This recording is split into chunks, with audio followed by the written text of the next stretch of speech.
তুমি যখন কাজে যাও দুলাভাই তখন আমাকে বলে চল আমরা রুমে গিয়ে গল্প করি, সিনেমা দেখি। তুমি বাসায় না থাকলে দুলাভাই শুধু আমায় তার রুমে ডাকে আর বলে আমার মাথায় কেমন জানি জিন জিন করে ব্যথা করছে, একটু মাথায় মালিশ করে দিত, তাহলে হয়তো মাথা ব্যথাটা কমে যেতে পারে। দুলাভাই বলে তোর বোন তো সারাদিন অফিসের কাজ থাকে, আমার দেখাশোনা তৈরি করতে হবে। 11 বছরের ছোট বোনের মুখে এমন কথা শুনে থমকে দাঁড়ায় মৃত্যু। বোনকে কাছে টেনে নিয়ে মাথায় হাত বুলিয়ে জিজ্ঞাসা করে, হ্যাঁ না বলি না, আমার কি করে এইসব? উনি তোমার ভাইয়ের মতো, তোমায় অনেক স্নেহ করে। এই দিন তুমি কাজে যাওয়ার পর দুলাভাই আমারে কইল হয় না পানিতে, আমি পানি নিয়ে যেতে আমাকে বলল তোর অনেক টাকা দিন, তুই স্কুলে গিয়ে ফুচকা খাবি, বন্ধুদের নিয়ে ঘুরতে পারবেন, তুই শুধু আমার একটা কথা লাগবে। দুই ভাই কি বলতে চায় তা না শুনে আমি চলে এলাম। মৃত্যু চমকে উঠল, কি শুনছে ছোট বোনের মুখে এসব? একমাত্র ছোট বোন হয় না, বাবা মা ছোট থাকতেই মারা যায়। বাসায় বাসায় কাজ করে দুজনের পেট চালাক মৃত্যু। একদিন শাকিলের সাথে পরিচয়। শাকিল ছিল কেয়ারটেকার, সেই বাসায় কাজ করত, কিন্তু প্রথম প্রথম লজ্জার কথা বলতে পারত না শাকিলের সাথে। আস্তে আস্তে দুজনের প্রেম করে তারপর বিয়ে। বিয়ের পর থেকেই হয় না ওদের কাছে। 1 বছর হয়েছে। মৃত্যু আসে শাকিলের বিয়ে। নিতু সরকার হলে রান্না সেরে চলে যায় কাজে। শাকিল যে বাসার কেয়ারটেকার সে বাসায় ঘর উঠিয়ে থাকতে দিয়েছে মালিক, তাই শাকিল সারাদিন বাড়িতে থাকে। হয় নাকি একটা স্কুলে ভর্তি করেছেন নিতু। সকাল থেকে 12টা পর্যন্ত স্কুল, বাকিটা সময় ঘরের টুকটাক কাজ করে। হ্যাঁ না দেখতে চমৎকার, কিন্তু মৃত্যু দেখতে তেমন সুন্দর ছিল না। তাছাড়া বাকিটা দুই বোনের একরকম দেখতে, কিন্তু ইদানিং হয় না, একটু বেড়ে উঠেছে। 12 বছরে পা দিয়েছে সেদিন। শাকিল দিন দিন হেনার দিকে অন্যরকম দৃষ্টিতে চেয়ে থাকে, যেটা হয় না পছন্দ করত না। মৃত কাজে গেলে এটা ওটার বাহানা রুমে ডাকে হেনাকে শাকিল। হেনাকে দিয়ে শাকিল তার সুখের চাবি দিয়ে বলে, তুই সুকেশ থেকে আমার হিসেবের খাতাটা এনে দে তো। মাঝে মাঝে বলতো দেখ হিসাব করতে করতে আমার মাথা ব্যথা শুরু হয়ে গেছে, একটু মাথা ম্যাসাজ করে দেয়, তাহলে ব্যথা হয়তো কমে যাবে। দুলাভাই আমার কপালে হাত দিয়ে বলল তো সলিল এত গরম কেন, দেহি দেহি কাছে আয়। উত্তর জোরালো নাকি হ্যাঁ না বলল না, শরীরের জন্যই। গরমের তাপমাত্রা পড়ছে এমনই শরীর গরম থাকে। হয় না তার দুলাভাইয়ের বাহানা বুঝতে পারে, তাই তো কিছু না বলে দৌড়াতে দৌড়াতে বাইরে চলে আসে, অপেক্ষা করে বুবুর জন্য। কাজ থেকে সবেমাত্র এসেছে মৃত্যু। মিতু আক্তার হেনা তার বুবুর কাছে এসে কান্না করে বলল, আমি তোমার সাথেও কাজে যাব, আমি বাড়িতে একা একা থাকব না। চটবেন এসব কথা শুনে মনটা এক অজানায় ছটফট করছে। কি করবে এখন মিতু? হ্যাঁ না যে মৃত্যু ছাড়া কেউ নেই। এমন সময়ে শাকিল ঘরে এলো, এসেই ঋতুকে দেখে বলল, মিতু তুমি আছো? হেনার গায়ে জ্বর দেখলাম, তুমি দেহ তোমার আর কি হলো? জ্বর হলে ওই ডাক্তারের কাছে নিতে হইব। মৃত শাকিলের এমন কথা শুনে একটু অবাক হল। কই শাকিলের কথায় তো কোনো খারাপ কিছু নেই, তাহলে কি না ছোট মানুষ হইয়া ভুল কিছু বলল? শাকিল তো হয় না ভালোই চায়, হয় না হয়তো ওর দুলাভাই ভয় পায়, তাই এমন ভুল বুঝো। ছোটবেলা থেকে আমায়া এমন, খুব সহজে যাকে তাকে ভয় পেয়ে বসে। তাই তো মৃত্যু ব্যাপারটা সহজভাবে নিয়ে হেনার গায়ে হাত দিয়ে দেখে সত্যি জ্বর আর অসুর হয়ে গেল। হেনা শাকিলকে ভুল বুঝছে। হয় নাকি মৃত্যু বলল, হ্যাঁ না তোর গায়ে তো সত্যি জল জলতলে ওষুধ রায় না দেয়। এই বলেই মৃত্যু হয় না কে নিয়ে ডাক্তার দেখাতে চলে গেল। শাকিল মিটমিট করে হেসে দিয়ে বলল, হেনা তুই যতই আমার নামে নাসির করস্তরে আমি একদিন সত্যি সত্যি। যেতে যেতে মৃত্যু হয় না কে বলল, হেনা তুই মানুষটার নামে এমন মিথ্যা কথা কইতে পারি? তোর কত খেয়াল রাখে দেখছ। হ্যাঁ না বলল, বুবু তুমি আমার কথা বিশ্বাস করো, দুলাভাই আমারে খালি তার রুমে ডাকে আর কি জানি বলতে চায়, কিন্তু বলতেও পারে না। আর এ তো দুলাভাই তো ভালো চায় আর এই জন্য তোকে চোখে চোখে রাখে। বোকা মেয়ে, কিছুই বুঝিস না। মিতু ছোট হয় না কে বুঝিয়ে বলল। শাকিল একেবারে সাদাসিধে, ভুলটা হয় না। আমি তো কে বললাম বুঝে দিন কিছু একটা হবে সেদিন আমার কথা বিশ্বাস করবে, তার আগে নয়। বুবু আমায় জারি দিয়ে বলল বাদের সব কথা এখন ডাক্তার দেখাবো। ডাক্তার বলল হয় না শরীরে জ্বর আর তাই তাকে ভালো ওষুধ খাওয়াতে হবে। হেনার জন্য ওষুধ নিয়ে বাসায় চলে আসলাম। হেনার সমস্ত ওষুধের খরচ শাকিল দিল। আমি হেনাকে বললাম, হয় না দেখছিস আমাদের কতকের করে তো দুলাভাই। ওষুধের সমস্ত খরচ শাকিল দিয়ে দিল। বুবু আমার মনের কথাটা বুঝল না। বুবু তুমি শুধু শাকিল ভাই এর উপরের দিকটা দেখলে, ভিতরের রূপটা দেখলে না। রাতে খাওয়া দাওয়া শেষ করে হয় না, শুয়ে পড়ল। আমি হেনাকে বললাম, কিরে হেনা তুই ওষুধ খেলি না? ওষুধ না খেলে তোর জোট ভালো হবে না, তুই দিন দিন অসুস্থ হয়ে যাবে। বুবু আমার গায়ে জ্বর নেই, আমি ওষুধ খাব না, আমি সুস্থ আছি। কি বলছিস পাগলি মেয়ে? ডাক্তার বলল জ্বর আছে আর সে বলছে জনি। বুবু জোরাজুরিতে আমি জ্বরের ওষুধ খেয়ে নিলাম। আমার কিছু করার ছিল না। আমি জানতাম আমি যদি ভুল কথা না শুনে বুবু অনেক কষ্ট পাবে, কারণ এই পৃথিবীতে বহুল আমি ছাড়া আর কেউ নেই, আর তাই আমি বুকে কষ্ট দিতে চাই না।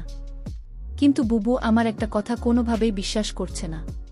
কিন্তু বিশ্বাস করবে সেদিন যেদিন আমার একটা কিছু হবে, তার আগে না। কিছুদিন পর বুবুর অফিস বন্ধ দিয়েছিলে 1 সপ্তাহে। সারাদিন বহু বাড়িতে থাকত। আমি স্কুলে যেতাম আর 12টা বাজে চলে আসতাম। কিন্তু বুবু এই 1 সপ্তাহ বাড়িতে থাকতে শাকিল ভাই কেমন জানি হয়ে গেছে। দুলাভাই মেজাজ দেখে খিটখিটে হয়ে গেছে। আমার মনে হয় বহু বাড়িতে থাকায় দুলাভাই এটা কিছুতেই সহ্য করতে পারছে না। পরদিন আমি স্কুল থেকে ফিরলাম, রুদ্র দিয়ে আসলাম। শরীর গরমে মনে হয় পুড়ে যাচ্ছে। দুলাভাই তখন আমার কপালে হাত দিয়ে বলল, সর্বনাশ, মেয়েটা তো আজ জ্বরে পুড়ে যাচ্ছে, তাড়াতাড়ি চলো ডাক্তারের কাছে নিয়ে যাই। বুবু তখন বলল, তুমি হেনাকে নিয়ে ডাক্তার দেখিয়ে আসো, আমি বাড়ির রান্না ভাঙার কাজটা সেরে নিই। হয় না তখন আমায় বলল, বুবু আমার জ্বর হয়নি, আমি ডাক্তারের কাছে যাব না। বুবু তুমি কেন বোঝো না আমার কথা? 2 ভাই শুধু অন্যথায় ডাক্তারের কাছে আমায় নিয়ে যায়, আমার শরীরের জন্যেই। বুবু আমি ডাক্তারের কাছে যাব না। দুলাভাই বলল, আচ্ছা তুমি যখন যেতে চাচ্ছ না তাহলে আমি গিয়ে ওষুধ নিয়ে আসি। গুরু বলল, দেখছিস তো দুলাভাই কত ভালো, তোর একটু সমস্যা হলেই তোর জন্য কত কিছু করে। আজকাল এমন মানুষ পাওয়া বড়ই কঠিন হয় না। বুবু তুমি দুলাভাইকে চিনতে পারোনি, তুমি মানুষটার সাথে সংসার করছো, অথচ তার মন মানসিকতা সম্পর্কে তোমার ধারণা নেই। বুবু বুবু দুলাভাই তোমার সামনে আমার সাথে ভালো আচরণ করে। চুপ কর তো, 2 ভাইয়ের নামে কোনো বদনাম করবেন না। আমি বকুল কথা শুনে অবাক হলাম আর মনে মনে বললাম, বুঝবে বুঝবে, সময় হারিয়ে সবই বুঝবে। আমার কথার কোনো মূল্য তুমি আজ দিচ্ছ না। পরদিন বুবু হঠাৎ অসুস্থ হয়ে পড়ে, বিছানা থেকে উঠতে পারছে না, শরীরে একটু শক্তি নেই, গোবর শরীরে প্রচণ্ড জ্বর চলে আসছে। দুলাভাই বুবুর অসুস্থতা দেখেও বলছে, আমার আজ একটা জরুরি কাজ আছে বাইরে, আমার আসতে একটু লেট হবে। দুলাভাইকে বললাম, বধূর গায়ে তো জ্বর আসছে, বুকে ডাক্তারের কাছে নিয়ে যেতে হবে। দুলাভাই বলল, তুই একটু নিয়ে যা, আমি আজ যেতে পারবো না, কারণ আজ আমার জরুরি কাজ আছে। আমি বুবুকে বললাম, বুবু দেখলে আজ তুমি অসুস্থ, তাই তোমাকে ডাক্তার দেখাতে নিয়ে গেল না। আজ যদি আমি অসুস্থ হতাম তাহলে দেখতে কত দর্দ দেখাত। বুবু আমার কথা শুনে কিছুটা আমার কথা বিশ্বাস আসলো। বুবু তখন মনে মনে বলল, ঠিক আছে, শাকিলের মতো লোক সম্পর্কে আমার জানতে হবে। শাকিল কি আসলে সে উপরে উপরে ভালো, নাকি সত্যিই শাকিল একজন ভালো মানুষ? রাতে শাকিল ঘরে ফিরল, ডাইনিং টেবিলে খাবার ছিল, সে নিজে হাতে খাবার খেয়ে সোজা ঘুমিয়ে গেল। আমি আশ্চর্য হয়ে গেলাম, আমার খুব কষ্ট হচ্ছিল। শাকিলা মা অসুস্থ দেখে গেল, অথচ একবারও জিজ্ঞেস করল না, তোমার কি জ্বর কমেছে? শাকিল জানি কেমন হয়ে গেছে, অথচ গতকাল আমার বোনের জ্বর আসলো, তার প্রতি সে কত নাকের দেখাল। এসব চিন্তা করতে করতে আমার রাতে ঘুম হচ্ছিল না, আমি সারা রাত ঘুমাতে পারিনি। তাহলে আমার চোট বোনটা যা বলল তা কি সত্যি বলছে না? এ হতে পারে না। সকালে ঘুম থেকে উঠে দেখি শাকিল নাস্তা না করে চলে গেছে। আমি তাকে ফোন করছিলাম, সে ফোন ধরে বলল, আমি একটা কাজে আছি, আমি তোমায় পরে কল দিচ্ছি।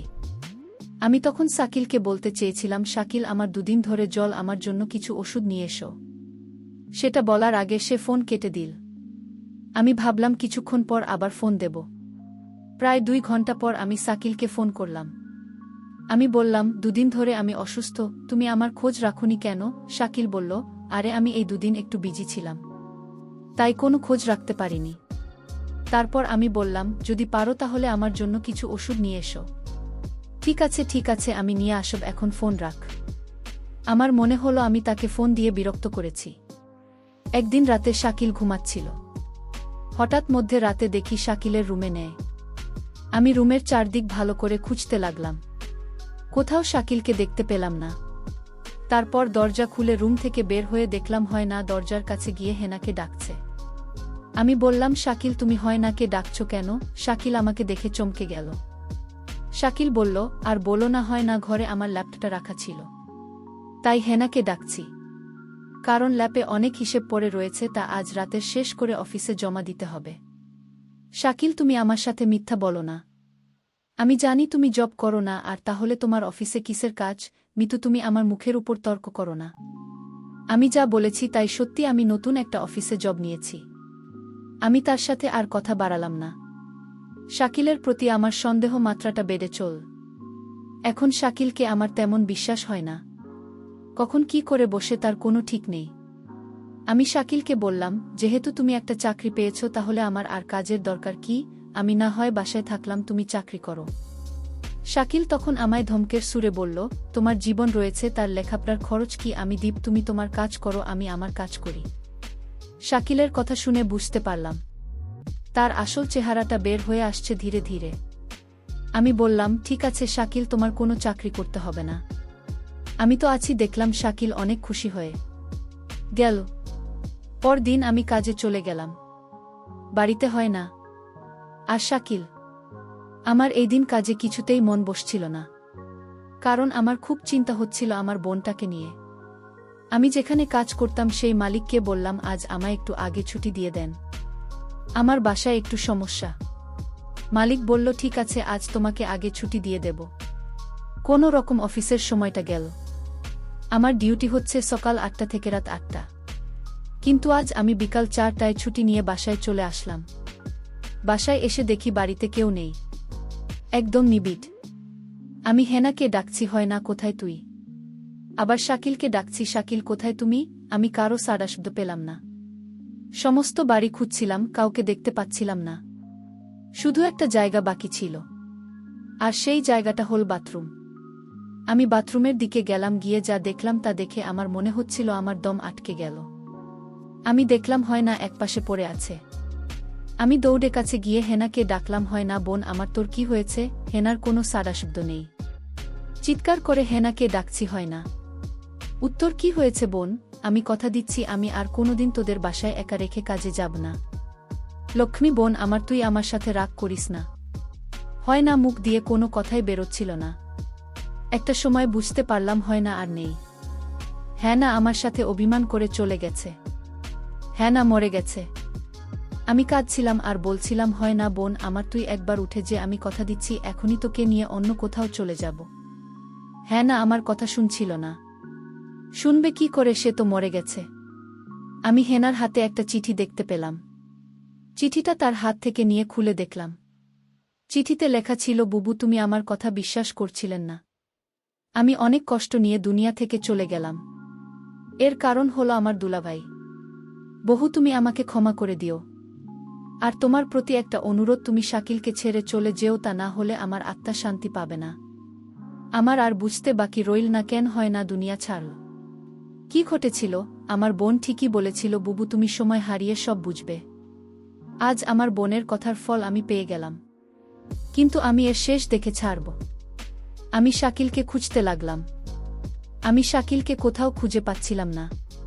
তারপর আমার বোনের হাতে চিঠি দিয়ে শাকিলের নামে মামলা করলাম। শাকিলের সারা জীবনের জেল হয়ে গেল। বন্ধুরা, আমি কষ্ট করে তোমাদের জন্য গল্প তৈরি করি। যদি গল্পটি ভালো লাগে তাহলে ভিডিওতে একটি লাইক করে পাশে থাকবেন। আর এরকম নতুন নতুন গল্প পেতে আমার চ্যানেলটি সাবস্ক্রাইব করে পাশে থাকবেন। ধন্যবাদ।